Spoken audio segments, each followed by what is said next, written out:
This channel does not promote any violent, harmful, or illegal activities. All content provided by this channel is meant for an educational purpose only.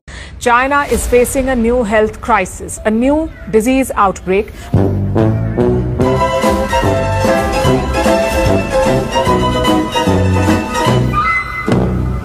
এই মুহূর্তে যে breaking এর দিকে আমরা নজর রাখবো, কলকাতায় খোঁজ মিলল এইচএমপিভি ভাইরাসের।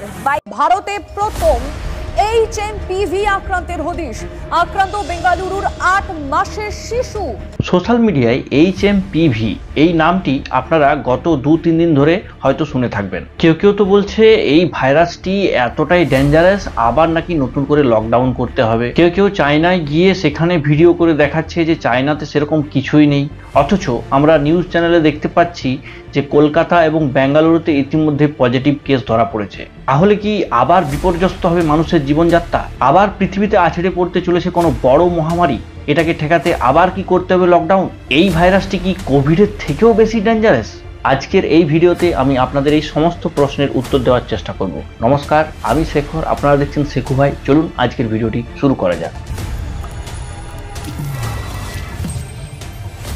তো এইচএমপিভি ভাইরাস, যেটা হচ্ছে হিউম্যান মেটানিউমো ভাইরাস, যেটাকে আমরা এইচএমপিভি বলে ডাকছি, জানতে পারা যাচ্ছে এটারও উৎপত্তি নাকি চায়না থেকে, এবং চায়না এটাকে এখনো পর্যন্ত খুব বেশি ধ্বংসাত্মক ভাইরাস বলে ডিক্লেয়ার করেনি। কোনো ইনফ্লুয়েন্সার তো আবার চীনে গিয়ে সেখানে ঘটা করে ভিডিও শুট করে দেখাচ্ছে যে চীন নর্মাল আছে, সেখানে এরকম কোনো ব্যাপারই নেই। তো এবার দেখো, এত কিছু দেখানোর পরও আমাদের ইন্ডিয়াতে 2টো পজিটিভ কেস তাহলে কি করে পাওয়া গেল?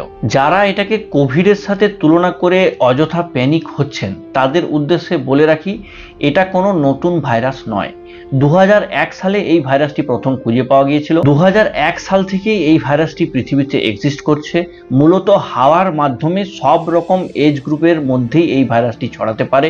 বিশেষ করে শীতকাল এবং বসন্তকালে এই ভাইরাসের সংক্রমণ বেশি পরিলক্ষিত হয়। এবার দেখো, আমি এতক্ষণ যে ডেফিনেশনগুলো দিলাম, এটা কিন্তু 2001 সালে খুঁজে পাওয়া এইচএমপিভি ভাইরাস। এবার চায়নাতে যে ভাইরাসের কথা বলা হচ্ছে, এটা কি এর কোনো ভেরিয়েন্ট নাকি উন্নত কোনো ভেরিয়েন্ট, এটা অফিসিয়ালি জানা যায়নি। ঠিক কোভিডের সময়ও চায়নাকে যখন জিজ্ঞাসা করা হয়েছিল যে এটা ডেঞ্জারাস কিনা, তখন কিন্তু চায়না এই একই কথা বলেছিল যে এটা নিয়ে চিন্তার কোনো বিষয় নেই, এটা সেরকম কোনো ডেঞ্জারাস নয়। কিন্তু কোভিড পৃথিবীকে কি করেছিল, তারপর কি ধ্বংসাত্মক লীলা খেলা চালিয়েছিল, সেটা আমরা সবাই জানি। চায়নাকে বিশ্বাস নেই। চায়না হয়তো অফিসিয়ালি ডিক্লেয়ার না করলেও হতেও পারে এটা হয়তো কোভিডের থেকে বেশি ডেঞ্জারাস।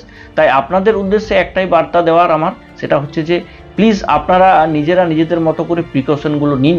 যে প্রিকশনগুলো কোভিডের সময় নিচ্ছিলেন, দয়া করে সেই প্রিকশনগুলো আবার নিতে শুরু করুন।